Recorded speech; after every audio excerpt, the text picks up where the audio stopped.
Picture this. It's a cold morning in 1250, somewhere in the heart of France. The sun barely breaks through the mist as workers shuffle toward a building that glows like a forge from hell itself. Inside, furnaces roar at temperatures hot enough to melt copper, and the air shimmers with heat waves that could cook your breakfast from 10 feet away. But these aren't blacksmiths making horseshoes or weapons. These craftsmen are creating something far more magical. They're turning sand into light itself. You might think glass is just glass, right? Clear, simple, nothing special about it. Well, hold on to that thought, because what these medieval masters were doing would make modern factory workers scratch their heads in amazement.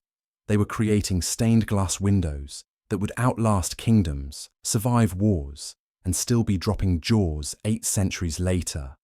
We're talking about an art form so complex that it required the skills of a chemist, the precision of a surgeon, and the artistic vision of a Renaissance master, all rolled into one sweaty, dangerous job. Today we're diving deep into the incredible world of medieval stained glass creation. And trust me, this isn't your average craft project. These weren't hobbyists playing around with coloured paper and glue sticks. This was serious business involving molten glass, toxic chemicals, and techniques so closely guarded that craftsmen would rather take their secrets to the grave than share them with competitors. Before we get started on this journey through fire and light, make sure to hit that subscribe button, give this video a like, and drop a comment letting me know what you find most fascinating about this ancient art. I guarantee you'll learn something that'll change how you look at every church window you pass. The whole process started with something you probably walk on every day without thinking twice about it: sand. But not just any sand would do. These glass masters were pickier about their sand than a 5-star chef choosing ingredients. They needed the purest silica they could find, usually from riverbeds, where centuries of water had washed away every impurity. Mixed with that sand was something called potash, which came from burning specific types of wood and collecting the ashes. The ratio had to be perfect. Too much potash, and your glass would be cloudy and weak. Too little, and it wouldn't melt properly. Here's where it gets really interesting. The furnace workers had to maintain temperatures around 2000 degrees Fahrenheit for hours at a time. That's hot enough to melt gold coins into puddles. They didn't have digital thermometers or fancy temperature controls. They judged the heat by the color of the flames and how the glass moved when they stirred it with long iron rods. 1 degree too cool, and the batch would be ruined. Too hot, and the glass would become impossible to work with. The real magic happened when they added the colorants. These weren't paint store pigments we're talking about. Medieval glassmakers used powdered metals and minerals that would make a modern chemistry teacher nervous. Cobalt oxide for deep blues that looked like captured pieces of midnight sky. Silver for whites and pale yellows that seemed to glow from within. Iron for greens and browns that ranged from forest moss to rich earth. But the most prized color was red, created using gold. Yes, actual gold. Or copper in a process so tricky that many attempts ended in expensive failures. Once the glass was melted and coloured, the real circus act began. Picture a craftsman taking a long, hollow iron rod called a pontil, dipping it into molten glass that's hot enough to instantly char wood, then spinning and blowing it like the world's most dangerous balloon. Except this balloon had to be perfectly even, incredibly thin, and strong enough not to shatter when cooled. The glass blower would create long cylinders, sometimes 4 feet tall, by spinning the pontil while blowing air through it. The centrifugal force would stretch the glass into a perfect tube, assuming everything went right. But here's the part that would make your palms sweat just watching. While the glass was still glowing hot, workers had to split these cylinders lengthwise using nothing but a heated iron and steady hands.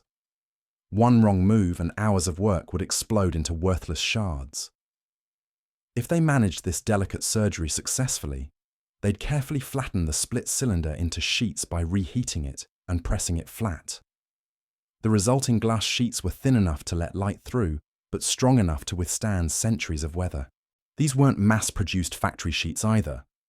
Each piece had its own personality. Slight variations in thickness, tiny bubbles trapped inside, streaks of color that made every inch unique.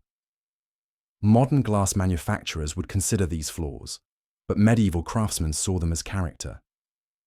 Those little imperfections are what made stained glass windows come alive, creating plays of light that changed throughout the day as the sun moved across the sky. The next step required the artistic vision of a master painter, combined with the mathematical precision of an architect. The glazier would lay out a full-size cartoon, a detailed drawing of the entire window, on a large wooden bench. This wasn't a rough sketch. It was an exact template showing every piece of glass, every lead line, every detail that would appear in the finished window. Creating these cartoons could take weeks, with artists calculating not just the visual design, but also the structural requirements needed to support panels that might be 20 feet tall. Then came the cutting, and this is where things got seriously technical. Using tools that looked more like medieval torture devices than art supplies, glaziers would score the coloured glass sheets and break them along precise lines. The main cutting tool was basically a heated iron with a sharp edge, used to crack the glass exactly where needed.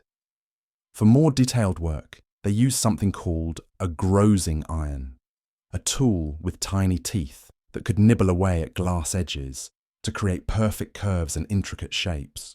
Every piece had to fit together like a giant puzzle, where each piece was irreplaceable and handmade. A mistake in cutting meant starting over with a new piece of glass, and since some colours were incredibly expensive, remember that gold-based red glass, errors could cost more than most people earned in a month. The skill required was mind-boggling. Master glaziers could cut pieces so precisely that the final window would have gaps measured in fractions of an inch. But cutting the glass was only half the battle. Those individual pieces needed to be held together by something strong enough to support their weight, yet flexible enough to expand and contract with temperature changes over centuries. Enter the lead came, strips of soft lead metal shaped like the letter H, with channels on both sides to hold glass pieces. These weren't random strips of metal. They were carefully shaped by lead workers who understood that the cane pattern would be visible in the finished window and needed to enhance rather than distract from the artistic design. The process of setting glass into lead cames required the patience of a saint and hands steady enough to perform surgery. Each piece of glass had to slide perfectly into its channel, with the lead pressed snugly around the edges. Too loose, and the glass would rattle and eventually fall out. Too tight, and the lead might crack under pressure. The glaziers worked systematically, building up the window piece by piece, row by row, constantly checking that everything aligned perfectly with the original cartoon. Once a section was complete, the joints where different pieces of lead came together had to be soldered. This meant heating each joint with a small flame and applying molten solder, a mixture of tin and lead that would flow into the connection and harden into a permanent bond. One sloppy solder joint could weaken the entire panel, so this work was usually done by the most experienced craftsmen. The smell of hot solder and lead fumes filled the workshop, creating working conditions that would horrify modern safety inspectors. After soldering came the waterproofing, stuffing every gap between glass and lead with soft putty made from chalk, linseed oil, and other ingredients that would remain flexible for decades. This putty wasn't just about keeping rain out. It also helped distribute stress across the entire panel, preventing individual pieces from bearing too much weight. Getting the putty consistency right was an art in itself. Too hard and it would crack. Too soft and it would squeeze out over time. The structural engineering didn't stop there. These massive windows needed internal support to prevent them from bowing under their own weight or buckling in strong winds. Iron saddle bars, horizontal strips of metal, were built into the window design, creating a hidden skeleton that would keep everything stable for centuries. The placement of these bars had to be calculated precisely, providing maximum structural support while interfering as little as possible with the artistic design. But we're still not done with the basic construction. What we've described so far would create a functional window, but it would look flat and lifeless compared to the masterpieces that made medieval cathedrals famous. The real artistry came in the detail work, the painting, shading, and finishing techniques that transformed colored glass into scenes that seemed to glow with inner light. The painting phase was where ordinary craftsmen transformed into artists who could make glass tell stories. But this wasn't painting as you know it. Forget watercolors and canvas.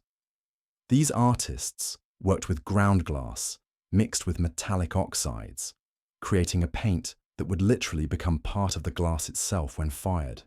The pigments were made by grinding colored glass into powder so fine it felt like flour between your fingers, then mixing it with substances that would help it stick during the firing process. The brushes they used weren't your typical art store variety either. Many were made from animal hair, badger bristles for fine detail work, hog bristles for broader strokes. Some artists even made their own brushes using techniques passed down through generations, because the wrong brush could ruin hours of delicate work. The paint had to be applied in layers so thin you could barely see them, building up depth and shadow gradually, like a photographer developing film in slow motion. Here's what made this process absolutely nerve-wracking. You couldn't see the final result until after firing. The paint looked completely different when wet, and artists had to work from memory and experience to predict how each brushstroke would appear once the glass came out of the kiln. One master glazier from Chartres reportedly could paint an entire face, knowing exactly how each line would look after firing, but it took him 30 years to develop that skill. Most artists spent their entire careers learning to predict these transformations. The trace lines came first. The outlines that would define facial features, clothing folds, architectural details. These lines had to be painted with absolute precision because they would be permanent once fired. A shaky hand or moment of inattention could turn a saint's serene expression into something that looked more like a medieval horror movie character. The paint was applied with brushes so fine that some had only 3 or 4 hairs, allowing artists to create lines thinner than modern pencil marks. After the trace lines came the shading work, called matting. This involved applying thin washes of paint to create depth and dimension, then using various tools to manipulate the wet paint before it dried.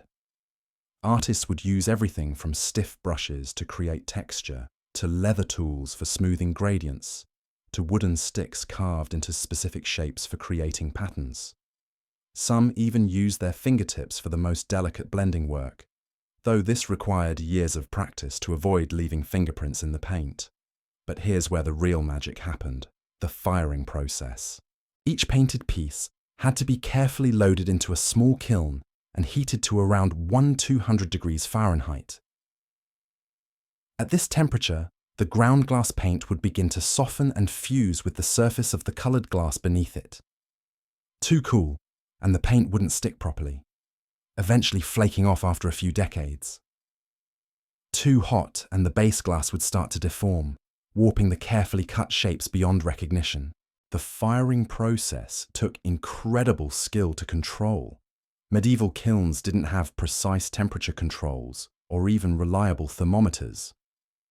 Kiln masters judged the heat by watching the color of the flames, listening to the sounds the kiln made as it heated up, and even by how the air shimmered above the firing chamber.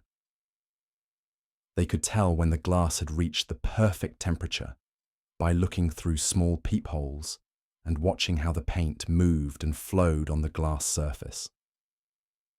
Each firing cycle took about 12 hours, several hours to heat up gradually, a few hours at peak temperature, then many more hours cooling down slowly to prevent thermal shock that could shatter the glass. Opening the kiln too early was like unwrapping Christmas presents in July.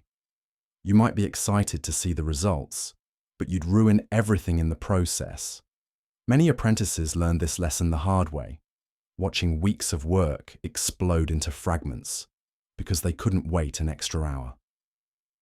Once the painted pieces emerged successfully from their first firing, they were ready for an even more spectacular transformation.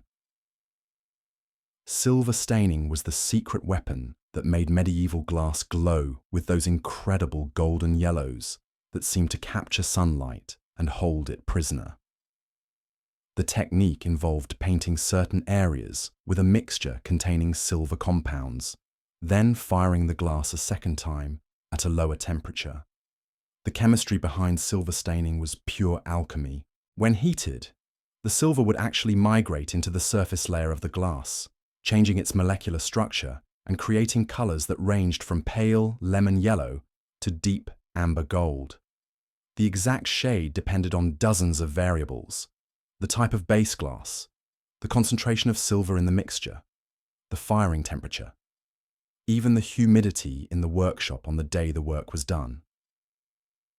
Master stainers guarded their formulas like state secrets, sometimes taking their recipes to their graves rather than sharing them with competitors. What made silver staining truly revolutionary was that it allowed artists to create multiple colors on a single piece of glass. Before this technique was perfected around 1300, each piece could only be one color, the color it was made with in the furnace. But with silver staining, a piece of blue glass could have golden highlights, or clear glass could have yellow details painted on selectively. This opened up artistic possibilities that transformed the entire art form, allowing for much more naturalistic representations and subtle color variations. The staining process required even more precision than the initial painting. The silver mixture had to be applied in exactly the right thickness.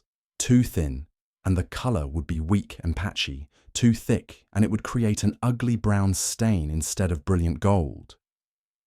Artists learned to control the thickness by the way they held their brushes, the speed of their brushstrokes, even the angle at which they approached the glass surface. After both firing cycles were complete, the individual pieces were ready for final assembly into the window panels.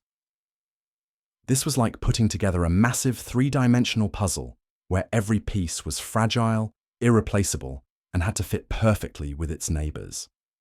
The lead cames that held everything together had to be shaped to accommodate not just the glass pieces, but also the painted details that might add tiny amounts of thickness to certain areas. The assembly process happened on large wooden tables, where the full-size cartoon was laid out as a guide. Workers would start from one corner and build systematically across the panel, constantly checking alignment and making tiny adjustments to ensure everything fit together perfectly. Each piece of glass was bedded into its lead, came with a technique that looked simple but required years to master. Too much pressure, and the glass would crack. Too little, and it would sit loosely and eventually rattle free. As each section was completed, temporary nails held everything in place while the lead joints were soldered. The soldering iron had to be kept at exactly the right temperature, hot enough to melt the solder quickly, but not so hot that it would damage the lead cames or crack nearby glass from thermal shock. Experienced lead workers could solder a joint in seconds with a motion so smooth it looked effortless, but achieving that speed and precision took years of practice and probably a few burned fingers along the way. The finished panels were massive. Some cathedral windows contained panels 8 feet tall and 4 feet wide, weighing hundreds of pounds when complete. Moving these giants required careful coordination between multiple workers using techniques that would make modern art handlers nervous. They used wooden frames and canvas slings to distribute the weight evenly, and every step had to be planned in advance because one dropped panel could destroy months of work in an instant. But the real test came during installation, when these earthbound creations had to be lifted into their final homes high above the cathedral floor. The installation crews were like medieval construction workers with a specialty in extreme fragility. They used pulleys and rope systems to hoist the panels into position, working from wooden scaffolding that swayed in the wind, while they maneuvered glass artworks worth more than most people's houses. Once the panels reached their destination in the stone tracery, the real precision work began. Each panel had to be secured to those iron saddle bars we mentioned earlier using copper wire. Not the kind of wire you'd find at a hardware store today, but hand-drawn copper that was soft enough to bend easily, yet strong enough to hold glass panels against hurricane-force winds for centuries. The wire had to be threaded through carefully planned holes in the saddle bars, then twisted around the lead, cames in specific patterns that distributed stress evenly across the entire panel. This wiring process was like performing surgery while hanging from a rope 30 feet above a stone floor. One wrong twist, and the copper could cut through the soft lead, creating a weak point that might fail decades later. Installation crews developed their own specialized tools for this work. Pliers with specially shaped jaws that could grip the wire without scratching the glass, and small hammers for tapping the copper into exactly the right position. The stone tracery itself had to be prepared to receive these masterpieces. Medieval stone masons carved grooves and channels in the window frames, with tolerances measured in fractions of an inch. Too loose, and the panels would rattle in their frames every time the wind picked up, gradually wearing away the lead and eventually working themselves free. Too tight, and the natural expansion and contraction of the materials would create stress fractures that could spiderweb across entire sections of glass. Weather sealing between stone and glass required yet another specialized skill. The gaps were filled with a mortar mixture that had to remain flexible for centuries while keeping out rain, snow, and the kind of driving winds that could turn a gentle breeze into a glass-shattering force. This mortar wasn't just any old cement. It was a carefully balanced mixture of lime, sand, and organic additives that would cure slowly and maintain some flexibility even after hardening completely. But here's something that would surprise most people today. These windows were designed to move. Medieval builders understood that thermal expansion and seasonal weather changes would cause every material to shift slightly over time. The lead cames could flex without breaking.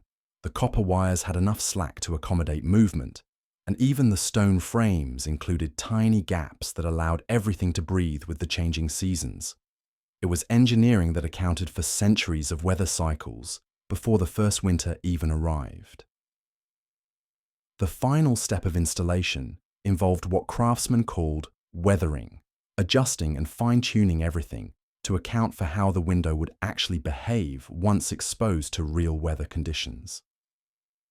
Installation crews would return weeks or even months after the initial installation to check for any settling, re-tighten connections that had worked loose, and make tiny adjustments that could extend the window's life by decades. Now, let's talk numbers, because the scale of these projects was absolutely mind-boggling. A typical cathedral lancet window, one of those tall, narrow-pointed windows, contained between 200 and 400 individual pieces of glass. The largest windows, like those massive rose windows that look like stone flowers blooming 40 feet above your head, could contain over 3,000 separate pieces. Each piece had to be cut, painted, fired, and assembled by hand. The lid came requirements were equally staggering. A single large window could use over a mile of lead came when you added up all those H-shaped strips holding everything together. That's enough lead to stretch from one end of a medieval town to the other, all of it shaped and soldered by craftsmen working with hand tools. The largest cathedral projects used enough lead to build a small ship, except instead of sailing the seas, it was supporting glass artwork that would outlast the kingdoms that commissioned it. The firing process alone tells an incredible story of medieval industrial organization. Each painted piece had to go through at least 2 separate kiln cycles, one for the trace paint and shading, another for silver staining if it was being used. Large projects might require hundreds of firing cycles spread over months or even years. Master glaziers had to plan these firing schedules like military campaigns, coordinating kiln availability, weather conditions that might affect temperature control, and the availability of fuel to keep the fires burning at the right heat. Fuel consumption was no joke either. A typical firing cycle required enough wood to heat a medieval house for a week, and the wood couldn't be just any random logs. Kiln masters preferred specific types of hardwood that burned at consistent temperatures without creating too much ash or smoke. Some workshops maintained their own forests just to ensure a reliable supply of proper kiln fuel. The smoke from these operations could be seen for miles, turning glass workshops into medieval industrial landmarks. The workshop organization required to manage all this complexity was like running a small manufacturing company. A major cathedral project might employ 20 or more specialized craftsmen working full-time for years. There were furnace masters who did nothing but manage glass melting, painters who specialized in faces versus architectural details, lead workers who could shape cames blindfolded, and kiln masters who could control firing temperatures by listening to the sound of burning wood. Each craftsman had to serve a formal apprenticeship lasting 7 years or more. That's longer than most modern college programs, and the apprentices weren't just learning techniques, they were absorbing trade secrets that workshops guarded more carefully than military intelligence. A master glazier's knowledge of glass chemistry, paint formulation, and firing techniques represented decades of experimentation and refinement passed down through generations of craftsmen. The economic impact of these projects was enormous by medieval standards. A single large cathedral window could cost as much as a small castle, and the most elaborate projects absorbed resources that would fund entire towns for years. The famous Sainte-Chapelle in Paris, completed around 1248, contained enough stained glass to cover a football field, representing an investment that would equal hundreds of millions in today's money. Quality control in these workshops was absolutely ruthless. Every piece of glass was inspected multiple times during production, and anything that didn't meet standards was rejected, regardless of how much work had already been invested.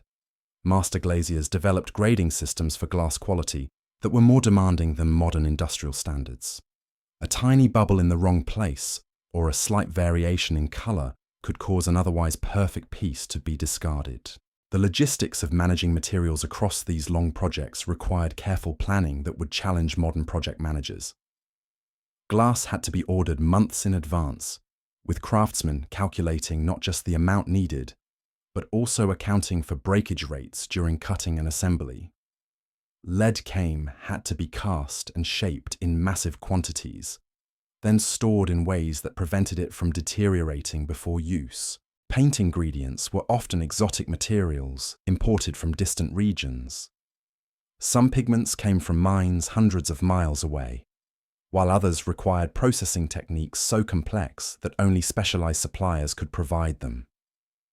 A delay in receiving crucial materials could shut down an entire workshop for weeks, throwing off carefully planned schedules that coordinated the work of dozens of craftsmen. The seasonal nature of the work added another layer of complexity.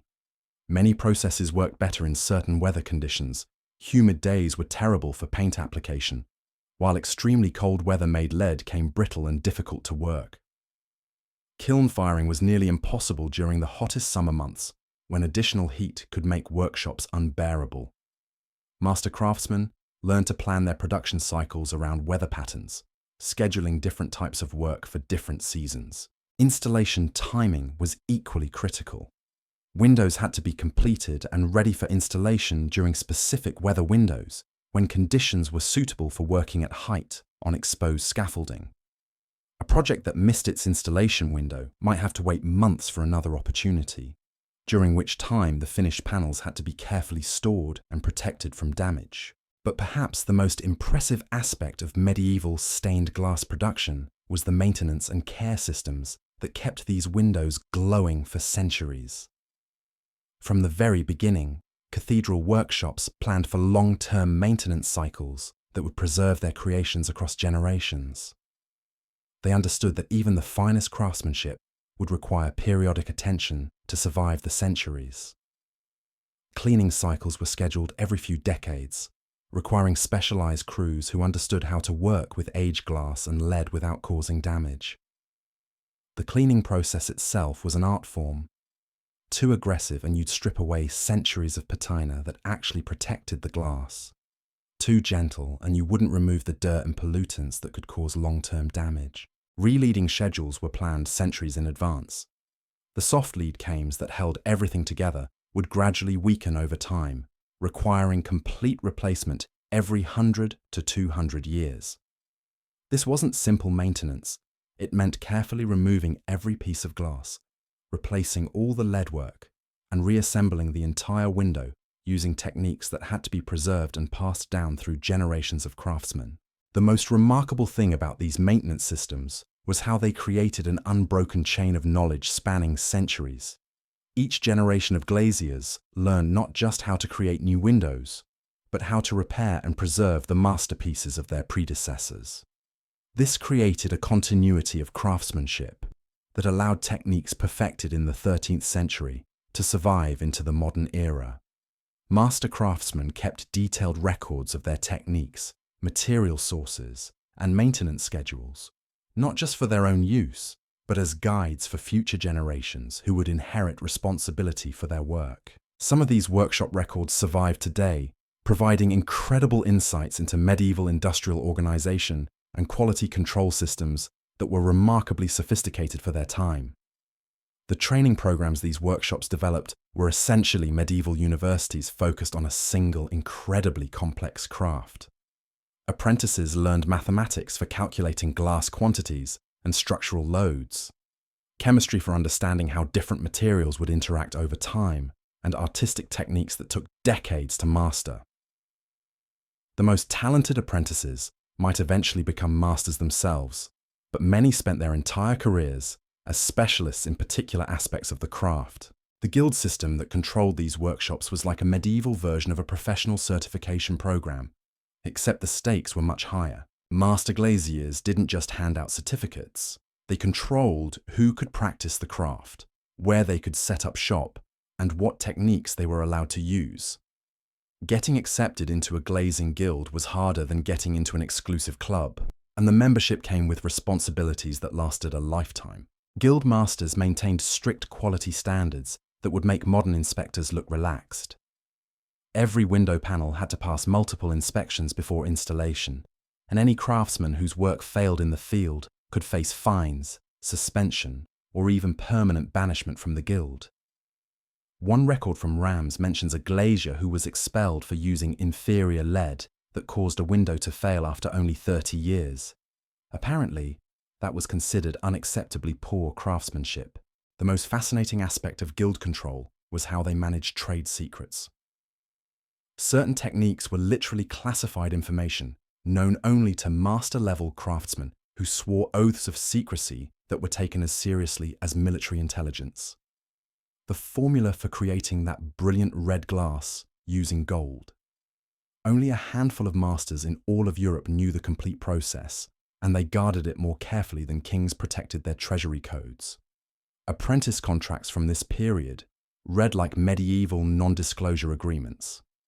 Young craftsmen promised not just to learn their trade faithfully, but to never reveal workshop secrets to outsiders or competitors. Breaking these oaths could result in legal action that would destroy a craftsman's career before it even started. Some workshops even developed coded language for discussing sensitive techniques, making their conversations sound like alchemical incantations to anyone listening. But the guild system also created something remarkable, a quality assurance network that spanned entire continents. Master glaziers from different regions would exchange apprentices, share certain non-secret innovations, and even collaborate on the largest projects. When Notre Dame needed windows that surpassed anything ever created, craftsmen from multiple workshops combined their expertise in ways that pushed the entire craft forward. The economic power of these guilds was enormous by medieval standards. In major cathedral cities, the Glaziers Guild could influence everything from raw material imports to construction schedules for major building projects. They negotiated contracts directly with bishops and kings, commanded premium prices for their work, and lived in houses that rivaled those of successful merchants. Some master glaziers accumulated enough wealth to commission their own stained glass windows, the ultimate expression of professional success. So there you have it, the incredible story of how medieval craftsmen turned sand and fire into windows that still take your breath away 8 centuries later. These weren't just artists or just engineers, they were both, creating masterpieces that required the precision of a surgeon and the vision of a poet. Next time you see sunlight streaming through colored glass, you'll know the real magic behind it.